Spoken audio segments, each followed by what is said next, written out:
Hi guys, it's me, Mike, coming to you from my home in St. Louis County, Missouri. I don't know, they turned the gas pressure down. It's cold in here. I don't know what it is. Maybe I don't know. I paid the bill, but it's cold in here. Hope the furnace is down. They turned the gas pressure down at certain times of the year. I don't know what they're doing.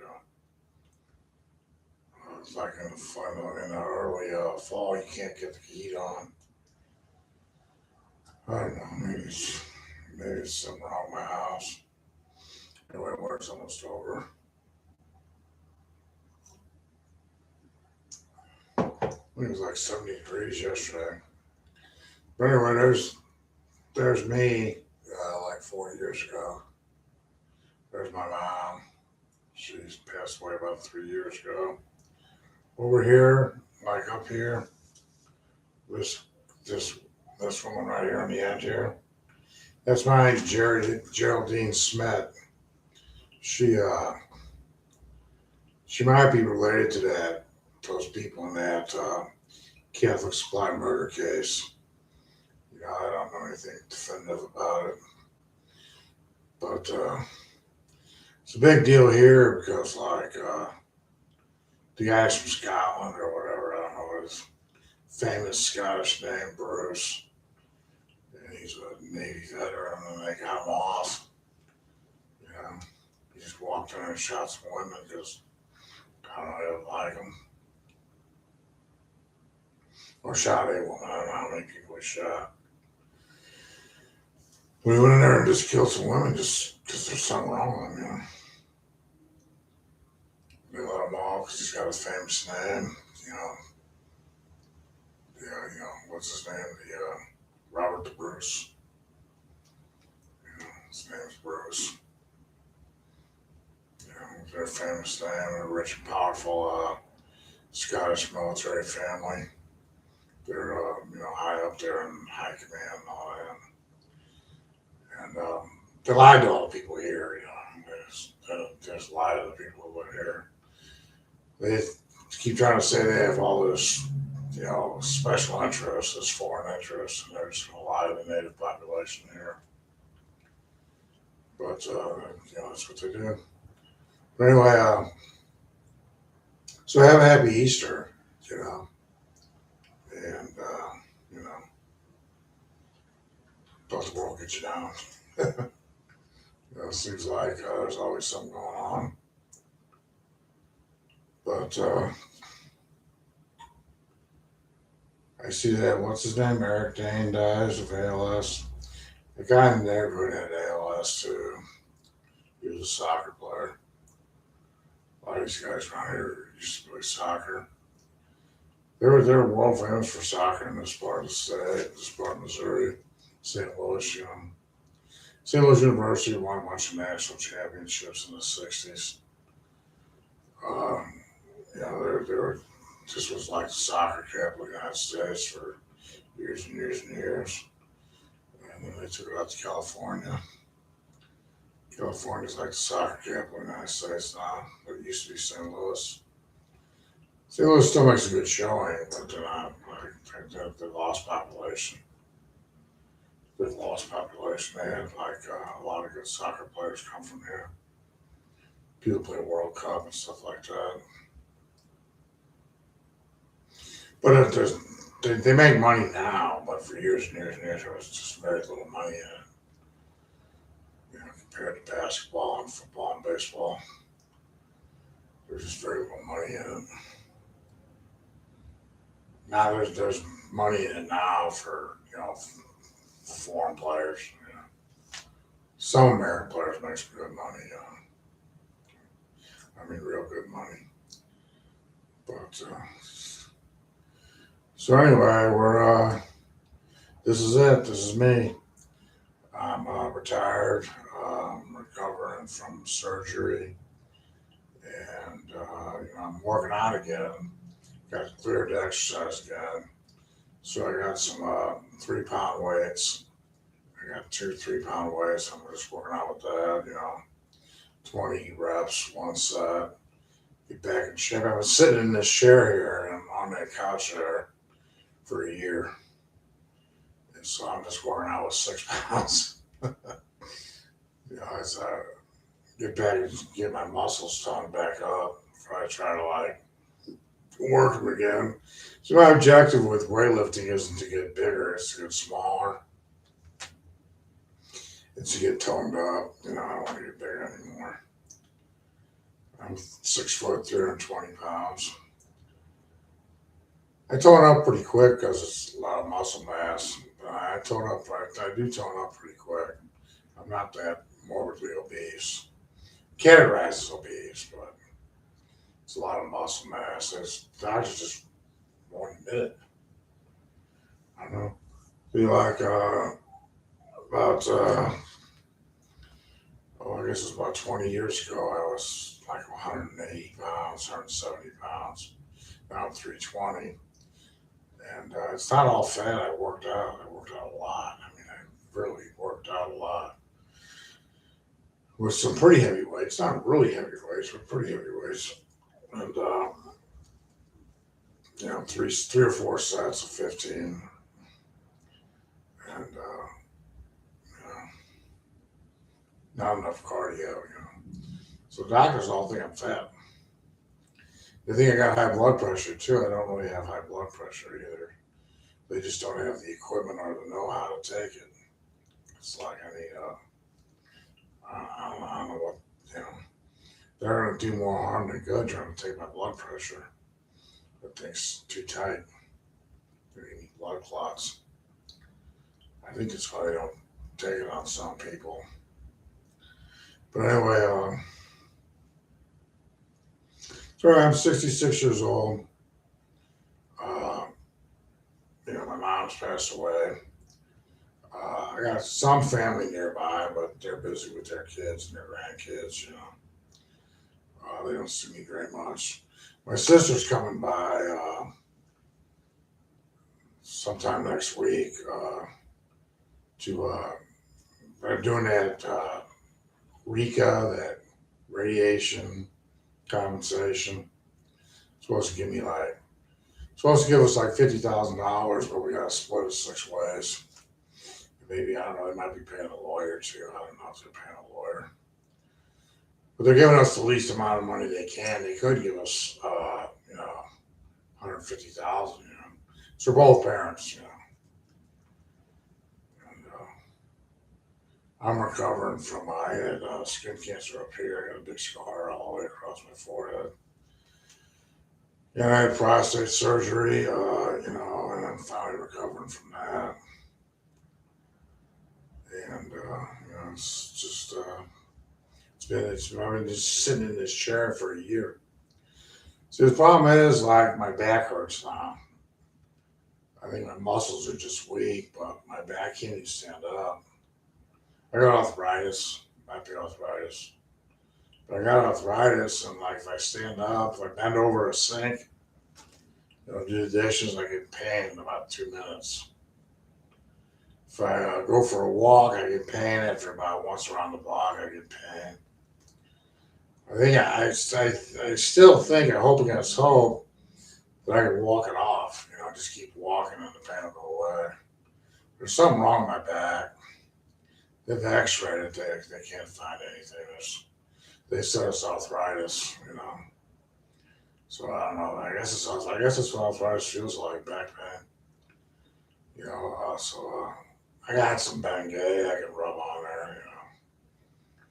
But it's small in my back. It's like the lumbar part of my back. I don't know if the muscles are weak or if it's arthritis. I think it's the arthritis. I keep thinking, hope against hope, that it's the muscles are weak and I can work out and make it feel better, but I don't think I can. I think it's arthritis. I don't know how you get arthritis. I don't know what you do about arthritis for painkillers. So take ibuprofen and got some Bengay. Of course, I like some harder stuff. The harder stuff, it works.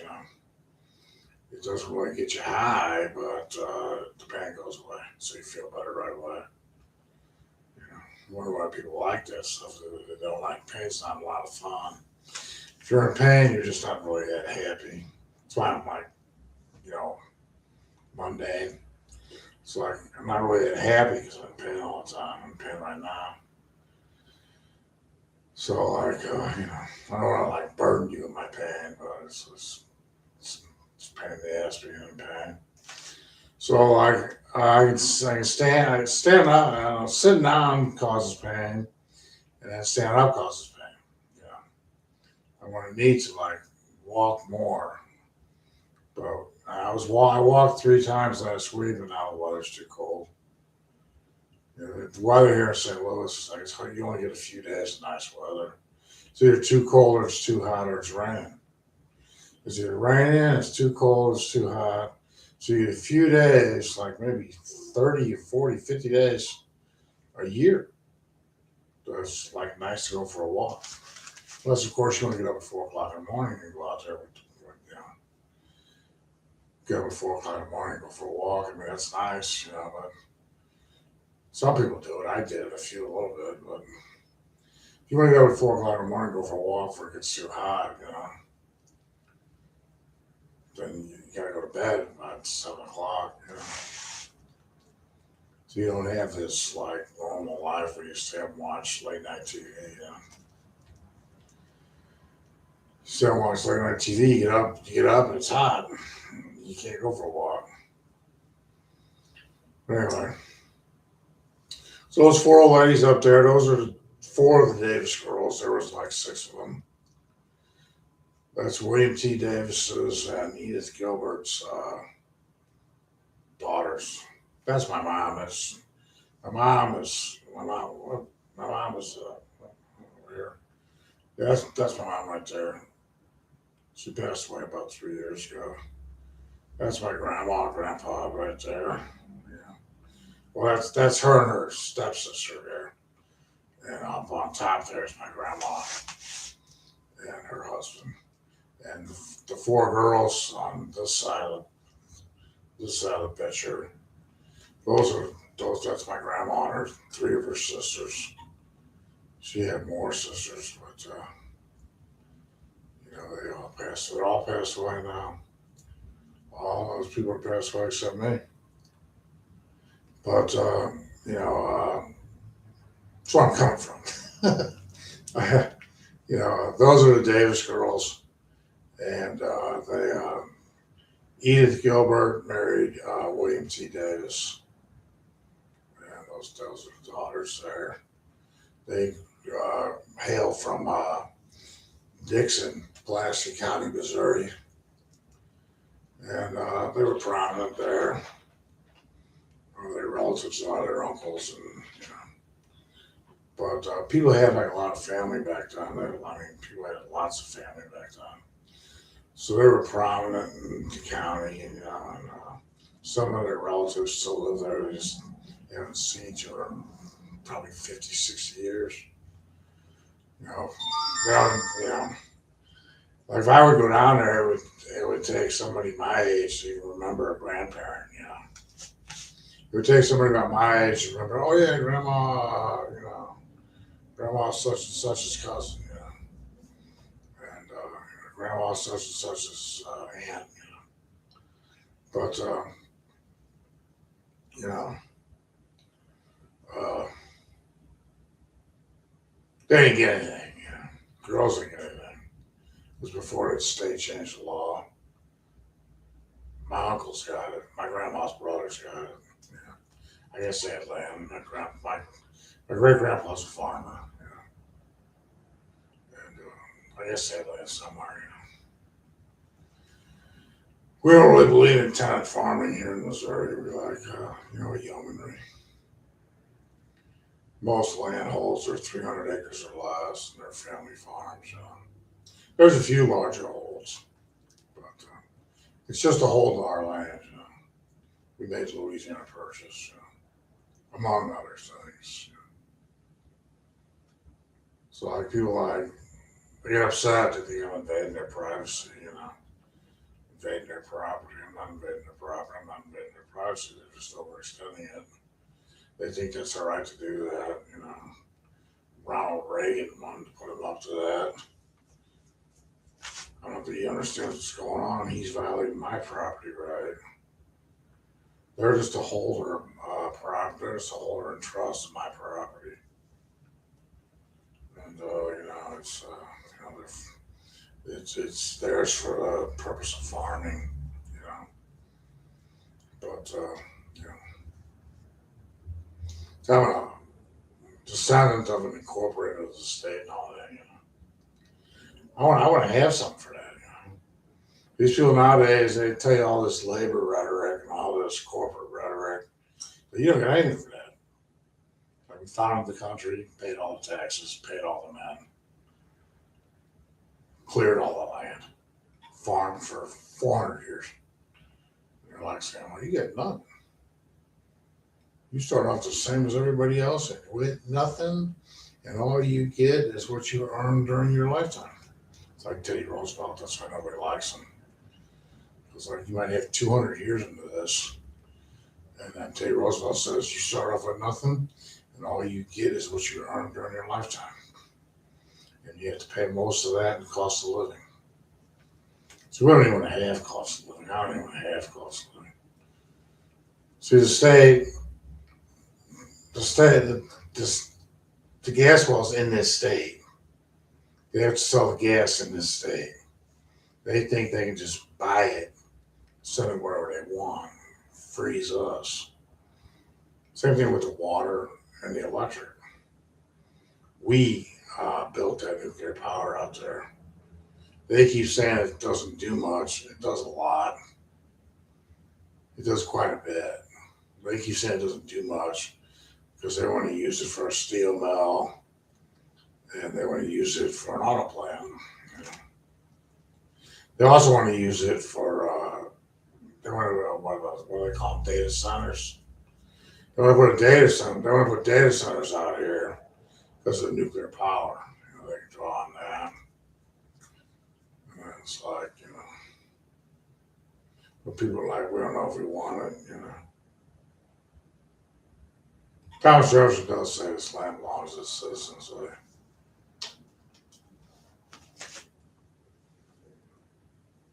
or Louisiana Purchase does, you know. On behalf of Thomas Jefferson. On behalf of us. Anyway, I served in the Army for a couple years after high school. And that's it. You know. I didn't know you that. But, you know, that's all you got a right to. What I've already done. You know, I don't really get any more service. So you do that, like after high school, you don't owe anybody any more service.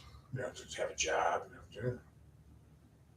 Now, how much they're going to serve you or how much you're going to get, well, each case is different.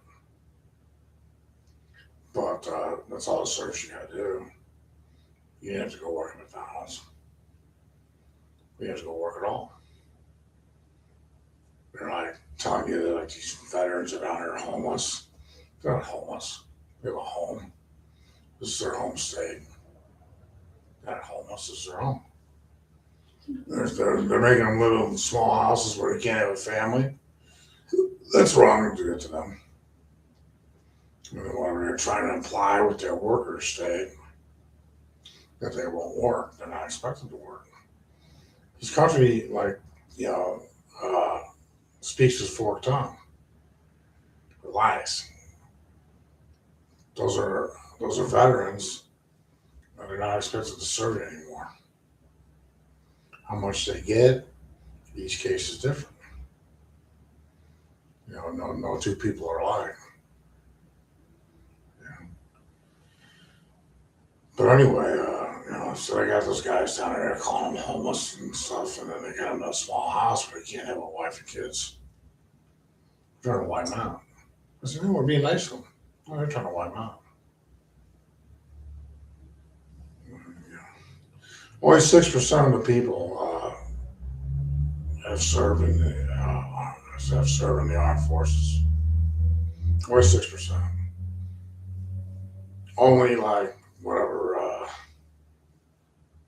only about half the people are employed anyway.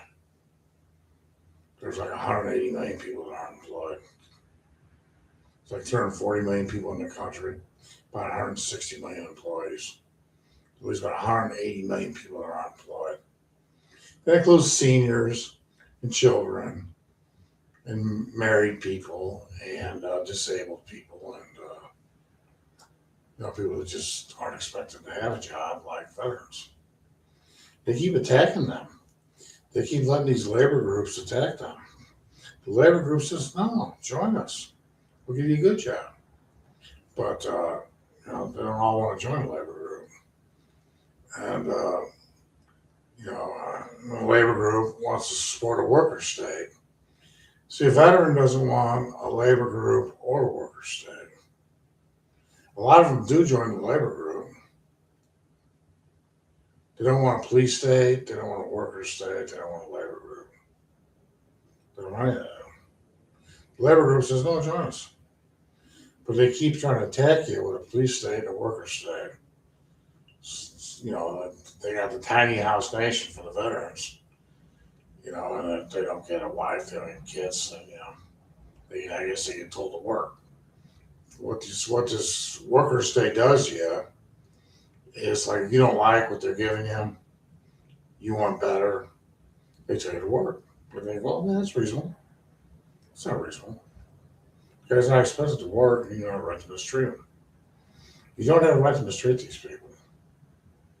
As far as we're concerned, it's their country, and you're just living here.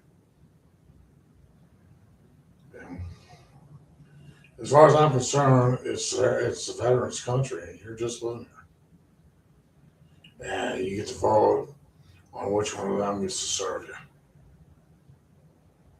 Yeah, like high pay, It's not a military dictatorship. They're civilians. You keep trying to say they have military status, whether they're in service or not. You keep trying to attack people with your state and say you can call any man and you can make them serve, even though they're exempt from service. They've done their service, they're exempt. You want to call somebody that hasn't served. You think like that's like more equality than the law allows. No, that's not enough equality. When you start this stuff, you're not going to have any equality. You're going to have total freedom. That's anarchy. That's more your worker state. Well, just put me down. I don't want a worker state. I don't want a police state.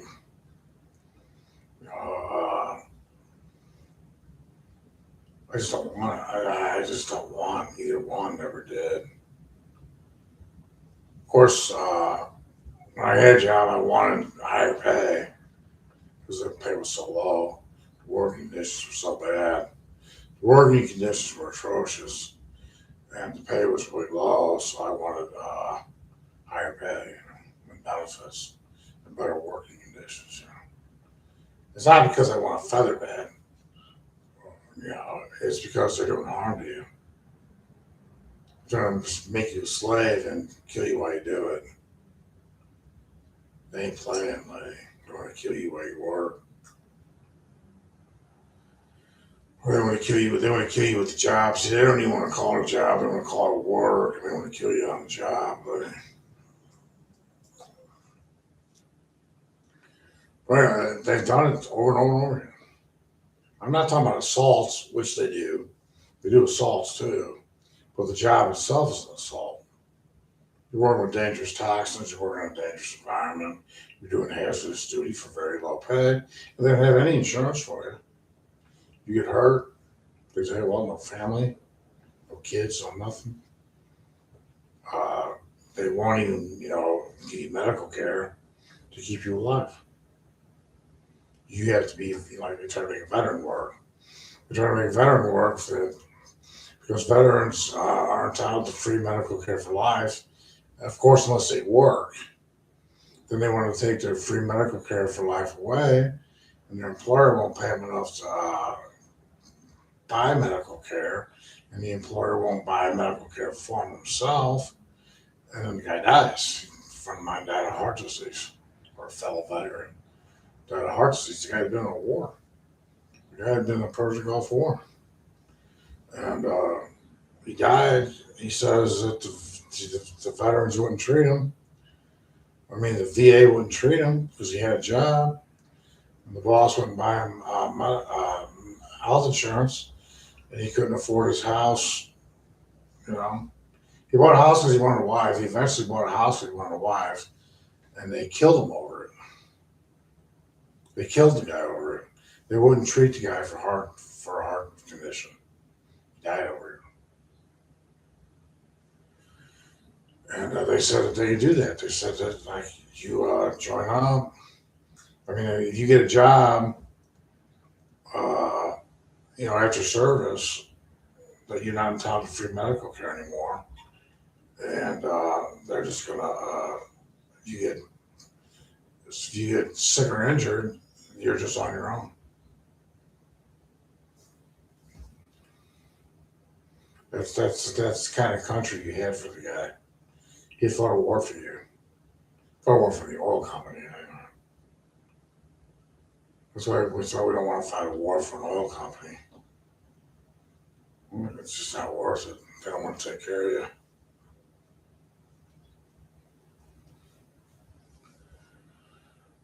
See, like, when I say that they don't want to take care of you, I mean that like that you do your service, that's it. Whatever you need within reason, the rest of your life is just yours for free. These people think life is cheap. Life is not cheap. You're not supposed to cheat in somebody's life and demand that they lay their lifetime for you.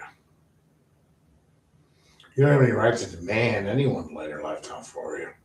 You keep running around saying you can demand or order somebody to lay their lifetime for you. You can't do that. You say you're gonna like label men cowards because they won't lay their lifetime for you. What does that make you? I don't know what the hell you think that makes you, but that makes you a tyrant. But anyway, I did my service, and I really don't like to hear any more about it because, like, as far as I'm concerned, you're a nation, you're a country full of ingrates. Persona non grata is the worst thing you can be legally, and your whole country's done by a bunch of ingrates. But anyway, so your whole country's the worst thing they can be legally. Yeah. That's not the only veteran I've seen, die for his service, and the country just turns their back on him, won't treat him, won't pay him, won't treat him. The guy just dies. Anyway, so I'm fortunate enough to have this house, and I'm just gonna live here the rest of my life. They're offering like, what are they? What are these deals where they let you live in the house, and they're gonna give you some money and stuff. I don't want it. Somebody might decide like, go to college and live here. There's three colleges, within driving distance. There's one college within biking distance. I mean, a bicycle, but you don't have the weather. So it's either too hot or too cold or too wet to ride your bike. Not every day. Yeah. But anyway, wish you guys well for a bunch of ingrates. Peace out.